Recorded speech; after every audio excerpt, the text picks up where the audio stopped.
Hey, what's up, everybody? My name is Lynn, Money Lynn. Welcome to season 2, episode 9 of Money Lynn Friends. And today I have a distinguished guest with me. His name is Moise Verneau. Everyone knows him as Mo from the infamous viral show Money and Violence. But we're going to talk about way more than that today. We're going to get into where did he come from, and what is he doing now and where does he plan to go? This show is all about entrepreneurs and their blossoming billion-dollar businesses, and this is here to inspire you. So let's get into this. Hey everybody. Hey. How you doing, So I met you, what year did Money and Violence come out? 2014, I believe. 2014. Who is Moses prior to Money and Violence? Prior to Money and Violence, Moses was just a guy trying to figure it out, in all honesty. Entrepreneurship has always been in my spirit. Before Money and Violence, I had written 2 novels that I was thinking about self-publishing. I had also had a website, cloud9tv.com, which was something like a World Star, that we used to post videos and people used to send us content that we used to host. But it wasn't growing as quick as I had liked it to. Okay. So, kind of ventured off, and the film thing was just the next thing where it was, okay, what haven't I tried yet? And was like, okay, I haven't tried film, so let me try that. So Money and Violence, how did it come about though? Money and Violence came about, once again, it was a vehicle for me to speak to the younger generation. I felt that something that was missing in this day and time, when I was younger, I was surrounded by so many older guys in my neighborhood that used to give us nuggets of wisdom, who were so experienced, who had been around the block a million times, and used to give us so much knowledge just to help us avoid the pitfalls to the best of their ability. And I just felt that was missing, from this generation. So I wanted to create a vehicle that would allow me to speak directly to the youth, but in their language. Understood, So, yeah.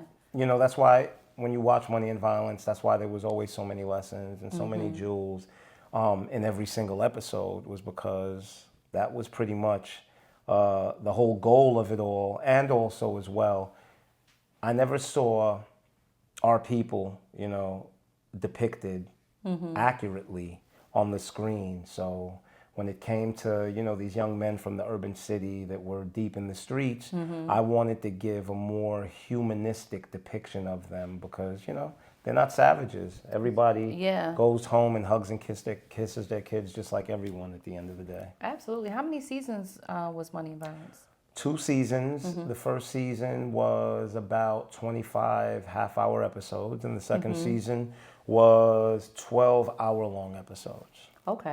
Okay, cool. So that lasted from like 2014 to what, 2016? Yeah, to about 2014. To about 2016. Yeah, and then the show was picked up on different various platforms. Correct. From Tidal to... It was picked up by Tidal for the second season. What a lot of people didn't know is that after the second season, I had gotten a deal with the Stars Network. Oh, wow. We just kind of kept it on the hush, which I don't think was the best thing to do, but I was still learning television at the time, and we were playing it really close to the chest. Most don't know, but Money and Violence was actually supposed to be Power Book 2. Power Book 2, we were supposed to be the next show on the Stars roster after the first installment of Power, but at the last minute, Curtis Jackson, he had more pull up there, and he got them to go with the prequels and the sequel, Power Book 2 and Raising Canaan, and all those stars had told me if I wanted to wait like 6 years that they would still do the show, but I told my lawyer to get me, I told my attorney to get me out of that situation. Oh, absolutely. So then what was next for you? Well, luckily, although Money and Violence never got the opportunity to air on Stars, I was in development with Stars for 2 years, and I was literally in LA 6 months out the year at that time, working on the show for the Stars Network for the what they like to call trying to figure out the television version of the show. And during that time, during my time in LA, I met so many different people. I was working with a great writer by the name of Charles Chick Egley. He's who I was developing Money and Violence with. He had been writing television for over 40 years. I mean, he's done shows like The Shield, even Moonlighting. He used to write on Moonlighting with Sybil Shepherd and Bruce Willis. Oh, wow. So yeah, exactly. So you know how That's big time. You know how long that's been in the game. He was actually one of the ones that created The Walking Dead as well. And through him, I had met so many different writers and so many different great people in Hollywood. So when that didn't work out, I actually was reached out to by one of the R.I.P. to him, Paul Eckstein, that I had met through Charles Chick Egley, through Chick. And he said that he has this new show that he's working on, him and his partner created, called Godfather of Harlem. And he said, would I be interested? So sat down, had an interview with Chris Brancato, who created Narcos as well, and also created the movie Hoodlum. And he loved me. So I was on Godfather of Harlem for about 4 years. Wow. The first 4 seasons. I've been writing for them from the inception. And then from there, you know, I did American Gods. I did a lot of other TV shows. There's a lot that goes on in the background that people don't know because I wouldn't even call it private. I'm not the type of person that likes to put everything on social media. Just like a couple of months ago, I was actually up for Marvel's Daredevil Born Again on Netflix. Oh, wow. They wanted me for that show, but believe it To write. To write, yeah, Wow. to write for that show. Because you were still an actor too, also, like, you know. So that's why I'm like, we're doing what? But I don't have a love for the acting. You know, if I can be honest with you, they offered me an acting role on Godfather Harlem, and I turned it down. Oh, wow. Yeah, Okay. I didn't want it. Okay. And the reason being is, I've never done any of this for the notoriety. You know, and what I don't like about the acting part is my face just being so familiar, you know. And don't get me wrong, at the same time, I am grateful and I'm very appreciative for the privilege of the opportunities that I've had, and I'm very grateful for the love that I receive from people, you know, from strangers when I'm outside. But at the same time, for me, it was like, damn, if I get all of this attention from Money and Violence, what's it going to be like when I get on a network show? You know, so I turned it down. Yeah, I bet. Because I guess for some it can be overwhelming. Yeah, and for me, it's not even so much that it's overwhelming. It's just that's not what I'm here for. What are you here for? I'm here to continue to contribute the wisdom of my experiences and my perspective onto the world. I really feel like this is why God put me here, is just to continue to teach the world, you know, whatever I learned through my experiences. That's awesome. That's awesome. So are you still writing to this day? Yeah, I still write. Actually, there's a lot going on in the background, a lot that's up in the air, a lot of possibilities. I mean, for those that are watching who are Money and Violence fans, I know that y'all are like, what's up with the next season? What's up with the next season? Believe you me, I don't have a timeline. I don't have a date for y'all, but just know that I'm steady working in the background to give y'all what it is that y'all want. Before y'all get a new season, y'all may get maybe a Money and Violence feature film. I wrote a origin story for Money and Violence, which is called The Old Brooklyn, and it's my character at 18 years old, and it's the beginning of the entire story. So, you know, we're still out there. I'm still writing. That's good. Still doing things. That's awesome. And Brooklyn Boys Radio. Did I skip anything from the writing to Brooklyn Boys Radio? No, not at all. Yes. So Brooklyn Boys Radio is a podcast that he has with his bestie, Styles. My bestie. Guys can have besties too.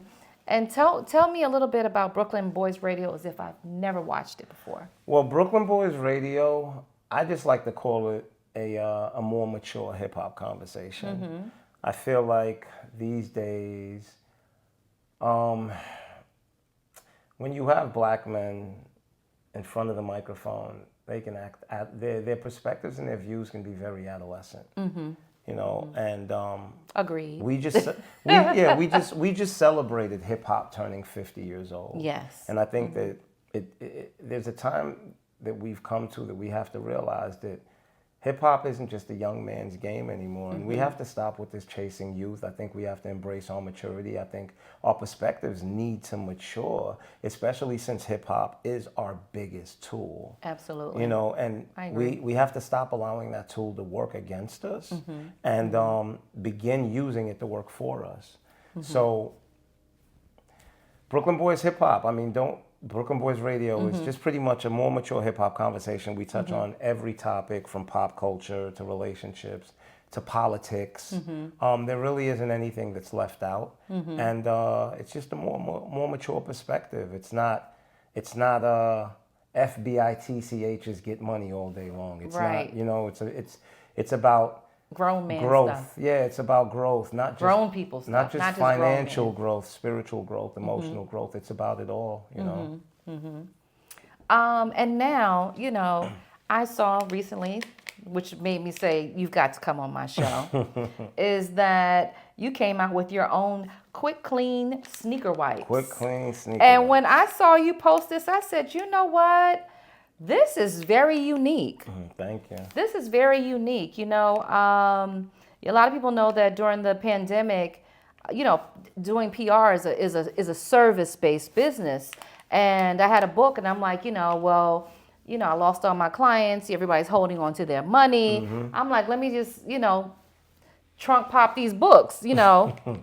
And I was sitting, you know, I was scrolling and like, you know, I need to get another product. And then I'm like, everybody's doing the same old stuff. And then boom, I see this. I'm like, okay, Mo, I am feeling this. I am feeling this. And I tried them on my on the bottom of my Uggs, which, you know, a lot of men hate.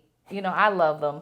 But they wiped the bottom of my Uggs completely clean. They work. Yes, they work. And what made you decide to come out with these? Okay, well, the origin of it all, I've been doing film for quite some time, and a lot of it I've been doing out of my pocket, right? And it's gotten to a point where I'm like, okay, I can't continue to do this out of my pocket. Not that I haven't seen a return, but the return doesn't always come as quick as you would like. And, Yes. and the problem about slow return is as it comes in, you spend it and you never really realize the return that you've gotten. So I came up with an idea where I'm like, well, what I need to do is I need to create something that brings me in another income stream that I can funnel into my film projects, right? That way I don't have to keep going out there looking for investors, looking for budgets or anything. And when I sat back and I really thought about it, you know, I said, what's missing, right? Because that's where it always starts. Just like when I did Money and Violence, like no one was really doing that at the time. Because I don't really like to just jump on whatever's popping. Happening. Yeah, Yeah. at the moment in time. You know, I usually like to take the path untraveled. So I thought about it and I said, you know what? Now let me ask you a question. When it comes to cleaning your home and you think about cleaning glass or cleaning mirrors, what do you think about? Product. Product, absolutely. Cleaning yeah. glass. Yeah. What product do you think about? When you think about cleaning glass? Windex. Windex. Yeah. When you think about cleaning... Or if it's really a tough job, rubbing alcohol. Okay. When you think about cleaning wood, you think about Pledge. Yeah. When you think about washing your clothes. Tide. Okay. You know. And when you think about cleaning your shoes. Nothing. No yeah. product comes to mind. Everyone uses a different method. Some type people use of concoction. dishwashing detergent. Some people use rubbing Detergent, alcohol. yeah. Some people use laundry detergent. Yeah. But as big as sneaker culture is, as big as luxury footwear is, there is no go-to cleaning product for shoes. Wow, yeah. None. Yeah. You know, the closest thing, there are these wipes called Jason Mark. But nobody knows them by name. Okay. Right? Anytime the conversation comes up, it's like, oh, the white box, but no one knows it by name. Oh, wow. So I was like, you know what? Wow, there's a huge hole here that can be filled. So I sat back. I worked with. This is like a high moment. You don't smoke weed, do you? No. Because it's like, what were you? You were really, you were really in your thinking bag. No, but my mind is like that 24 hours Wow. a day. Like, Wow. let me tell you something. There's nothing that I do that I literally can't tell you exactly why I did it, because there's nothing that I do that isn't really thought out. It's all strategy for me. You understand? So, me and a partner of mine, we worked with a chemist. And we came up with this proprietary formula. I told him what was important to me was I wanted, because I looked at all the cleaners on the market and it was like, wait a minute, you need one cleaner for your construction Timberland boots, right? For nubuck. You need another cleaner for your leather shoes. You need another cleaner for your suede shoes. So I was like, wait, okay, so there's nothing on the market that's all surface. All purpose, so I said, okay, I need something that's all surface. I need it to be non-toxic. No bleach. No bleach, no nothing. Yeah. It's not gonna remove the color. Yeah. It's not gonna stain anything. And we came up with this formula. And I also thought about, okay, I want something that's on the go. I want something that's small enough that you could literally throw it in your bag, throw it in your glove compartment. You can throw it in your back pocket, in your jacket pocket. So rather than a spray bottle, because I thought about that, maybe it should be a spray bottle and a cloth, but I'm like, no, that's too much to carry. I need a pack that's on the go. People can use it, throw it in your gym bag, glove compartment, wherever. And came up with the name Quick Clean. Love it. And made my little sneaker logo. Yeah. And hence, Quick Clean sneaker wipes. Wow. The greatest cleaner on the market. In the world, that part. I love it. And I love the whole perspective and mindset that you had. Like, I need something to fund my passion, you know, and I definitely respect it. What advice would you have? Because the people who view my show are new entrepreneurs. Okay. What advice would you have for the entrepreneur that is 90 days in and they don't even have a sale? My advice would be, first of all, going into entrepreneurship, you have to be aware that it's not going to be easy, for one. And I think the way that you kind of make it make sense to yourself is that the reward is so big that why would you not expect the effort that it takes to get there to be just as big, you know? And just understand that where you at on day 90 is no indication of where you can be on even day 91, because it takes a day for everything to change. But at the same time, I think people also have to understand that getting to the point where whatever it is that you're trying to do succeeds is a process of trial and error, right? So don't get emotionally invested in one method of doing anything, right? Try it out. If it works, great. But even if it works, continue to try to improve on whatever your method is. Also as well, even if something doesn't work, doesn't mean that you just cast it away as a whole. Pull from it what you think worked and just tweak what didn't, you know, because it's a constant process of trial and error to get to wherever you are. And the most important thing is just understand that where you are today is no indication of where you can be tomorrow. I love that. Thank you so much. And then my last question is, how does social media play a part in you selling the items? Because I'm always, going at it with my Money Lynn and Friends vendors, and I like, you have to post. You have to post. Yes. You gotta let the world know you have a product. Social media plays a huge part. We have to understand that the world doesn't operate the way that it did 10 years ago, 20 years ago. Social media has become a part of life. Yeah. In all honesty, is there a percentage of the population that doesn't use social media? Yes. But does the majority use social media? Definitely. And don't get yourself caught up in this trap of treating the exception like it's the rule, right? So if the minority doesn't use something, but the majority does, then you can say for the most part that this is what you need to do. Social media plays a big part, I think. Aside from just Instagram, TikTok, Google ads, Meta ads, Also as well, even posting on social media is a process of trial and error. You have to get to know your audience. You have to get to know what works for your demographic, what attracts them to engage in your posts, the likes, the comments, what makes them want to. Believe it or not, I think that ChatGPT is an amazing tool. I agree, yeah. I think ChatGPT is Yeah. an amazing tool. I think that ChatGPT doesn't always give you an absolute answer of what you need, but it can definitely point you in the right direction. I think people should use ChatGPT. I use it all the time. As a guideline. As a guideline. But not the Yeah. the end all. Not the be all end all. Yeah. Not you. Agreed. You tweak what you get from ChatGPT because you should always add a bit of yourself to whatever it is that you're putting out there. But I think ChatGPT is a great resource, and people need to learn how to use ChatGPT. I think it can help you with captions. I think it can help you even with. You can go into ChatGPT and say, "Hey, this is my product, and give me a 90-day marketing plan." That will get me to this point. And once again, it'll feed that to you, and that's a start. So the most important thing, social media, great. Don't wing it. Have a plan and apply it. I love that. I love that. Well, thank you so much for stopping by. Thank you for the having Money me. Lynn Friends Show. I do also want to say you guys can get Quick Clean Sneaker Yes. Wipes at www.quickclean.net. That part. Also, you can follow us on Instagram and TikTok at Quick Clean Sneaker Wipes. That part. Yes. And you can also check out his show on Brooklyn Boys Brooklyn Radio. Boys Radio. Boys with a Z. Correct. Yes. And that's on YouTube. Yes. And follow yes. us also, Brooklyn Boys Radio, on Instagram and on TikTok. One more question. Sure. How has spirituality played a role in the success of your career? How has it not?